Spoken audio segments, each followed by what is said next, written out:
JCRT class 8 के सभी बच्चों का वेलकम है आपके द नॉलेज वर्ल्ड इंस्टीट्यूट के यूट्यूब चैनल पे। दोस्तों आज हम लोग जो है ना मंथली टेस्ट का जो है सब क्वेश्चन आंसर करने वाले हैं सामाजिक विज्ञान से। तो जो बच्चे क्लास 8 के हैं चैनल को सब्सक्राइब कर रखिएगा और वीडियो को लाइक कर दीजिएगा, प्यार से कमेंट कीजिएगा आप झारखंड के कहाँ से हैं, ठीक है। बाकी आंसर की मिलाते हैं। चलिए आज का जो पेपर है वो है साइंस का। पहले हम लोग सोशल साइंस का मिलाएंगे, हाँ, उसके बाद देखते हैं नेक्स्ट सब्जेक्ट।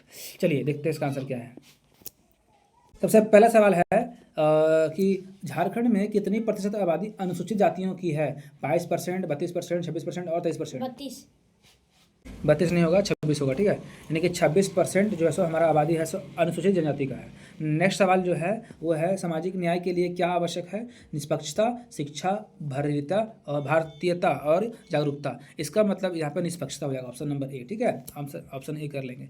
सवाल नंबर 3 है रांची जिला स्कूल की स्थापना किस अंग्रेज कमिश्नर ने किया था? तो JR भोसले और लॉर्ड मेकाले या फिर हेनरी थॉमसन या फिर विलियम जोन्स। तो हेनरी थॉमसन ने किया था रांची जिला स्कूल का स्थापना किया था।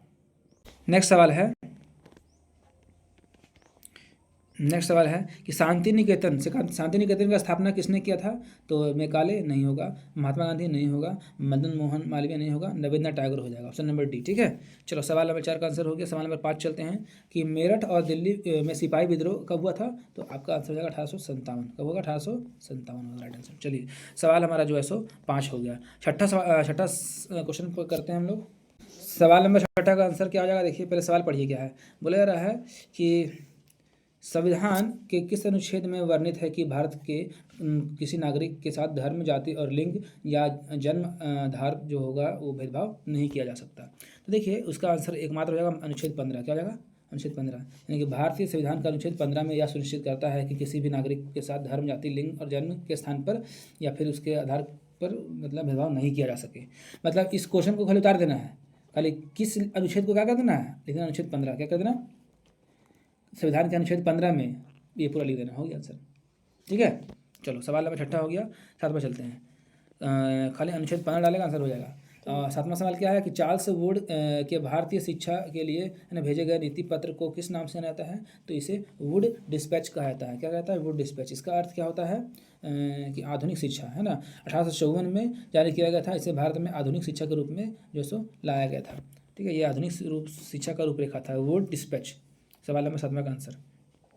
तो खाली देखो इसमें मेन वर्ड क्या याद करना है। देखो चार्ल्स वुड ने भारत शिक्षा के लिए जो है सो भेजे गए नीति पत्र को ये किस को काट देना है और यहाँ पे वुड डिस्पैच नाम से जानते हैं, तो सिंपल लिखना है ना। किस को मत लिखना, खाली वुड्स डिस्पैच लिख देना, आंसर हो गया। किस को काट के वुड डिस्पैच करना, क्या कर देना, वुड्स डिस्पैच, ठीक है।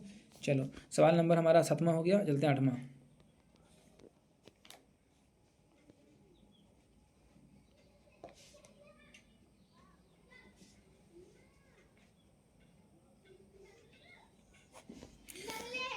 सवाल नंबर 8 है हमारे पास दोस्तों।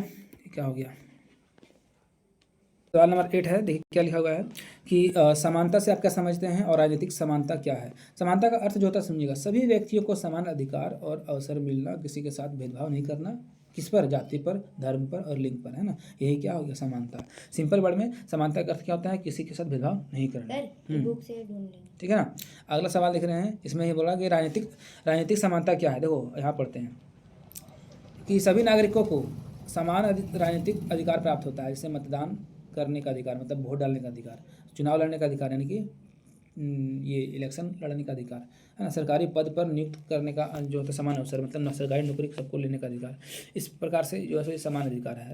राजनीतिक समानता में ये सब चीज़ आ जाएगा, ठीक है। मतलब वोट सबको देने का हक है, सभी को नौकरी करने का हक है, सभी को जो है सो चुनाव लड़ने का हक है। ये क्या हो गया? राजनीतिक अधिकार। क्या हो गया? राजनीतिक अधिकार, राजनीतिक समानता हो गया। चलो सवाल नंबर 9 करते हैं दोस्तों। 9 नंबर सवाल लिख रहे क्या है कि विलियम जॉन्स और हेनरी टॉमस कोलब्रुक भारतीय सभ्यता के प्रति क्या नजरिया रखते थे?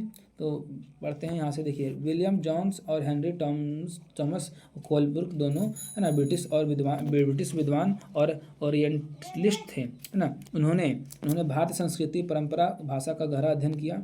विलियम जॉन्स ने एशियाटिक सोसाइटी की स्थापना की और सांस्कृतिक साहित्य के अध्ययन को बढ़ावा दिया, ठीक है। और उन्होंने माना कि भारतीय सभ्यता, है ना, अत्यंत प्राचीन और उन्नत है। हेनरी है ना कोलब्रुक ने वैदिक ग्रंथों और संस्कृत व्याकरण, गणित और हिंदू है ना विधि का अध्ययन किया। ठीक है, दोनों विद्वानों का दृष्टिकोण जो है सो भारत के प्रति सकारात्मक और सम्मानजनक था। उन्होंने भारतीय संस्कृति को ज्ञान और दर्शन की भूमि है ना जो है सो माना। इस प्रकार से 9वां सवाल था ये, और आखिरी 10वां है।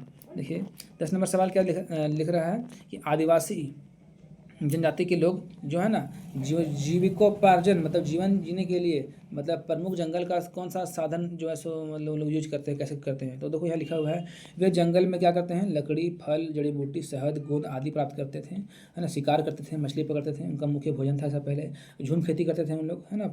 ये सब चीज़ आप लोग को मालूम ही है। और क्या है, जंगल से मिलने वाले वस्तुओं को बेचकर वे लोग अपना जो है सो आर्थिक आय प्राप्त करते थे, मतलब पैसा कमाते थे। और इस प्रकार से जंगल के जीवोपार्जन संस्कृति और अस्तित्व का वो मूल आधार रहा। इस प्रकार से दोस्तों 10 क्वेश्चन हम लोग 10 का 10 क्वेश्चन क्लियर कर लिए। ठीक है, सब्जेक्टिव क्वेश्चन में हम लोग को थोड़ा सा लिखना पड़ता है, अपने मन से आप लोग अपने भाषा में लिखना, दिक्कत नहीं है। बाकी सब्जेक्टिव आप लोग ऑब्जेक्टिव सही से करना है। ये थैंक यू, फिर मुलाकात होगी। जो बच्चे क्लास 8 के हैं वो सब्सक्राइब करें चैनल को। फिर हम लोग मिलेंगे नए वीडियो के साथ। तो देखिए थैंक यू।